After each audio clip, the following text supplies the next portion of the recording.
उस उपचुनाव में भाजपा के लिए सुखद रहा, इस पर आपका क्या? भारतीय जनता पार्टी जो उपचुनाव 4 सीट का हुआ, चारों सीट पर जो है जीत दर्ज किया है, ये बड़ा शुभ संकेत है। विपक्ष ने कहा था कि ये सेमीफाइनल है और इसमें जो जीत हार होगा वही 2025 का इतिहास लिखेगा। तो विपक्ष की बात जो है अब मैं उन्हीं से पूछता हूं कि आपने तो खुद कहा था सेमीफाइनल है, तो इसका मतलब है कि बिहार की जनता एनडीए को पसंद करती है और आने वाला भविष्य एनडीए का है।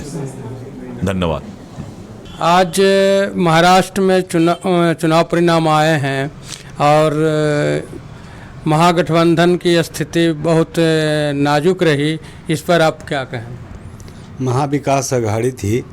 परिणाम बेहद पीड़ादायक है, किंतु जो महाराष्ट्र का निर्णय है हम उसको सिरोधार्य करते हैं और जो कमी रह गई होगी हमारी कुछ सेवा करने में हमारी पार्टी का, तो हम दुगने रफ्तार से काम करेंगे। और ऐसी परिस्थितियां भारतीय जनता पार्टी जब अटल बिहारी वाजपेयी जी हुआ करते थे उनके ज़माने में भी आई थी। हर पार्टियों के साथ ऐसी परिस्थितियां आती है, हम हर परिस्थितियों से सामना करने के लिए तैयार हैं। भाजपा के लोग जीतते हैं तो कहते हैं कि मोदी का लहर है।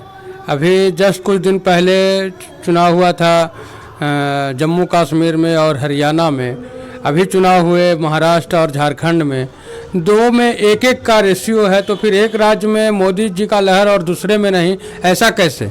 महाराष्ट्र में आप देखेंगे तो महाराष्ट्र में हम कह सकते हैं कि महाविकास आघाड़ी हारने के पीछे सबसे बड़ा कारण ये है कि अमित शाह और मोदी जी का कार्यक्रम वहाँ कम हुआ। जितना ज़्यादा मोदी जी महाराष्ट्र में कार्यक्रम करते, महाविकास आघाड़ी उतनी सीटों पर और ज़्यादा जीत सकती थी।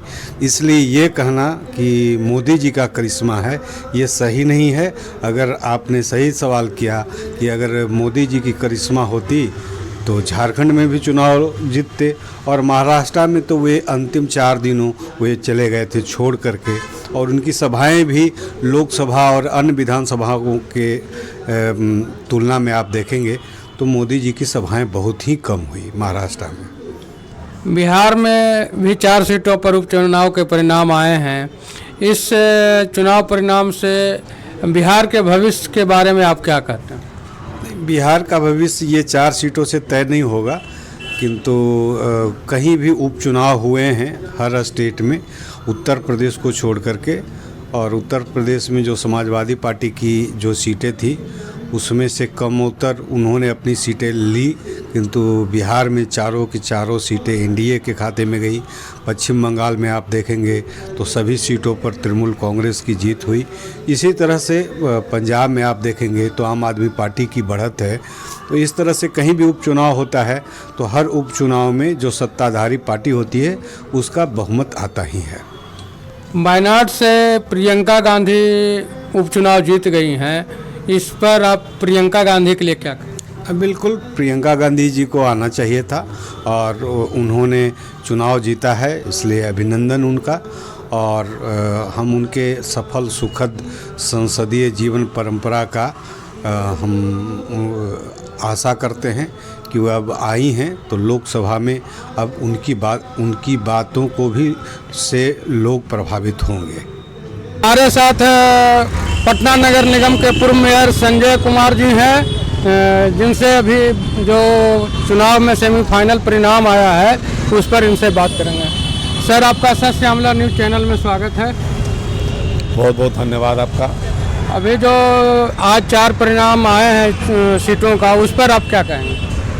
ये नीतीश कुमार नरेंद्र मोदी का देन है कि पूरा जनता पुता करता आपका मेहनत करके इस चारों सीट जिताने का काम किया, और एनडीए सरकार का देन है और हमारे गठबंधन का देन है वर्तमान नीतीश कुमार और एनडीए का पूरा टीम और पूरा नौजवान पूरे कार्यकर्ता आपको चारों सीट एनडीए की झोली में देने का काम किया। इसलिए बिहार की जनता को, एनडीए की जनता को बहुत बहुत धन्यवाद, शुभकामनाएं। झारखंड पर आप क्या कहें?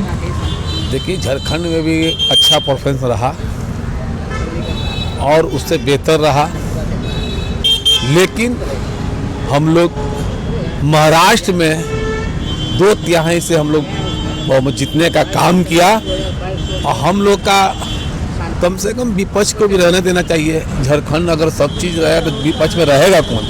कम से कम विपक्ष में रह देना चाहिए, उनको भी बोलने का कम से कम विपक्ष में रहे। सबका सब साफ हो जाएगा तो विपक्ष का नामो निशान खत्म ना हो जाए, उसको भी रहना देना जरूरी है। ठीक है, धन्यवाद आपका।